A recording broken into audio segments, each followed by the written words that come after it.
students.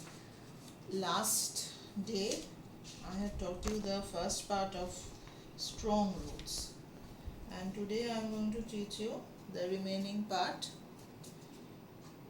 It's around about 1 page, so it's not going to take us long. But before that, before we begin, let us recapitulate what we had done the previous day.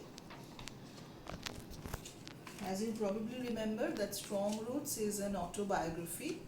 Is an extract of APJ Abdul Kalam's autobiography.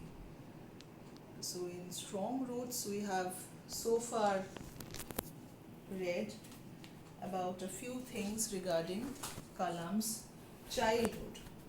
What have we learnt about his childhood? Namely,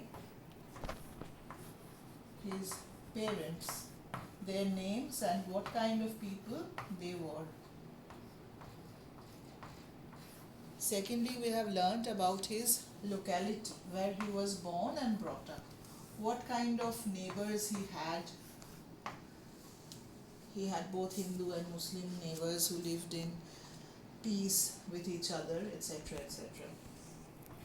And we had also learnt about his own appearance.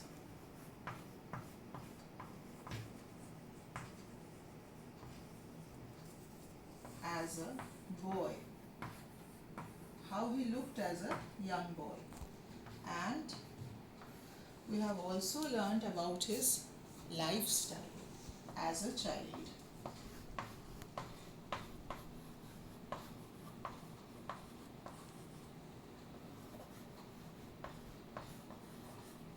And we have learnt about his father's activities.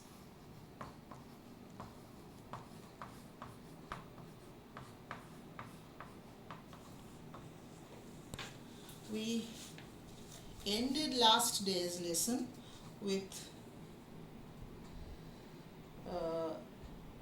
Kalam's father explaining to him the relevance of prayer.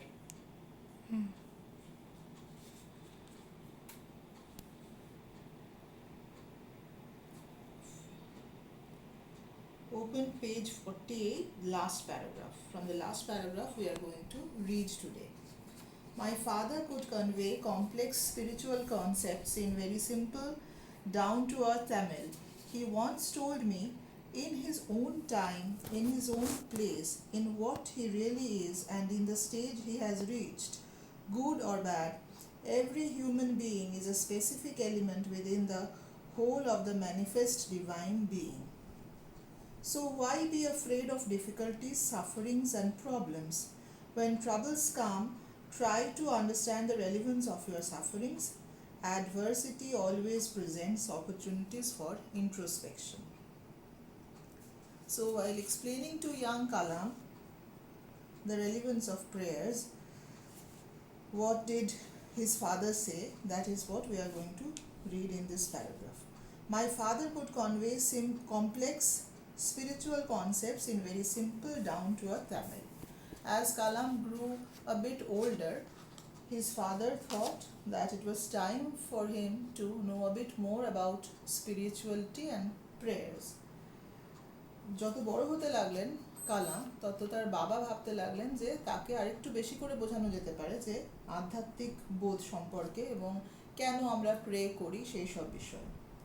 তো কালাম কি বলছেন দেখো এবার তার father সম্বন্ধে, যে তিনি খুব কমপ্লেক্স মানে কি জটিল আধ্যাত্মিক বিষয়বস্তু খুব সোজা ভাষায়, সোজা তামিল ভাষায়, সিম্পল ডাউন টু আর্থ মানে যেটা সাধারণ মানুষের কথা ভাষা, সেই সহজ সরল তামিল ভাষায় তিনি সেগুলো বুঝিয়ে দিতেন। হি ওয়ান্স টোল্ড মি, হিটাকে কালামের বাবা আমাকে একবার বলেছিলেন। কি বলেছিলেন দেখো, এই যে কোটেশনে যেটা আছে, that is the spiritual concept. এই স্পিরিচুয়াল কনসেপ্টটা আমাদেরকে একটু চেষ্টা করতে হবে বোঝার।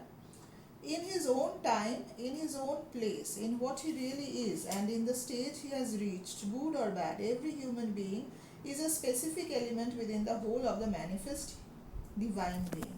তাহলে বলছি in his own time, in his own place. এই দেখো টাইম আর প্লেস বলছে, কেন টাইম আর প্লেসটা ভালো করে বুঝতে হবে, কারণ আমরা আমাদের একটা পার্টিকুলার প্রত্যেক মানুষের বা প্রত্যেক জীবের ক্রিচারের একটা পার্টিকুলার লাইফ স্প্যান আছে। আমরা পুরো টাইম স্প্যান ধরে বেঁচে থাকি না, কিছু নির্দিষ্ট দিন আমরা বেঁচে থাকি।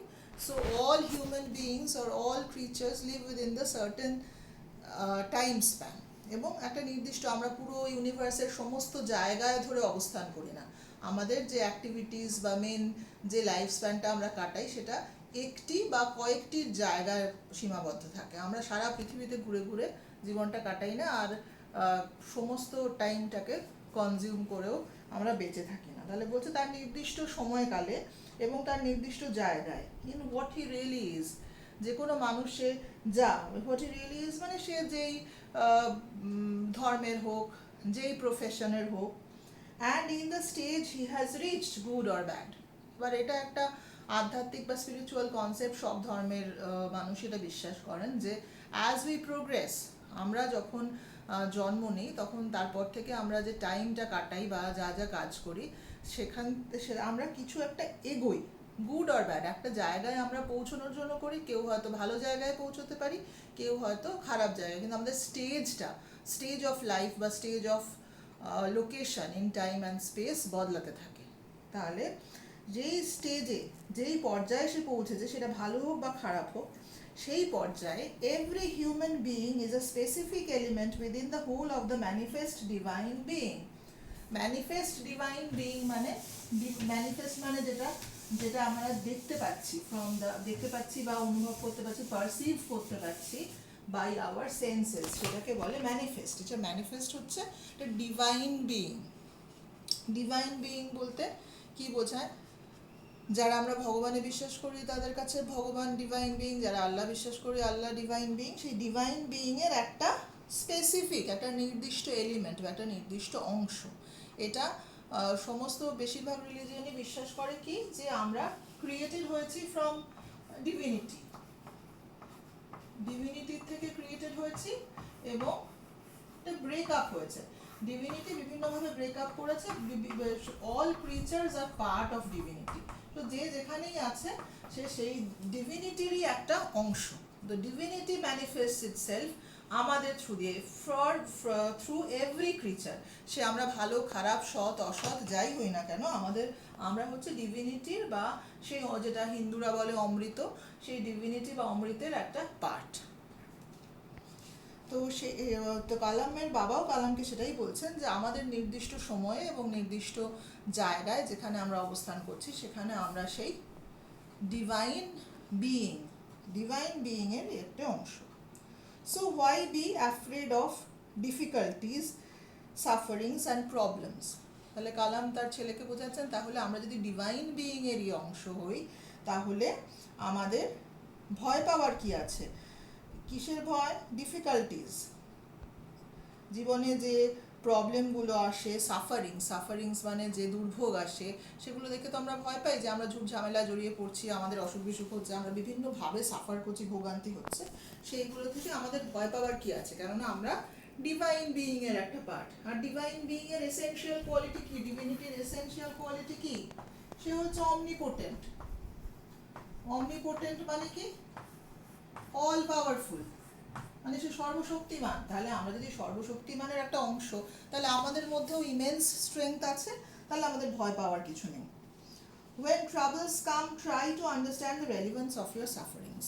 তাহলে তার বাবা বলছেন, যখন মুশকিল আসে বা যখন ঝুট ঝামেলায় আমরা জড়িয়ে পড়ি, তখন আমাদের বুঝতে হবে রেলিভেন্স অফ আর সাফারিংস। এই যে আমরা জীবনে সাফার করি, ভুগি, এরও একটা গুরুত্ব আছে। কি গুরুত্ব?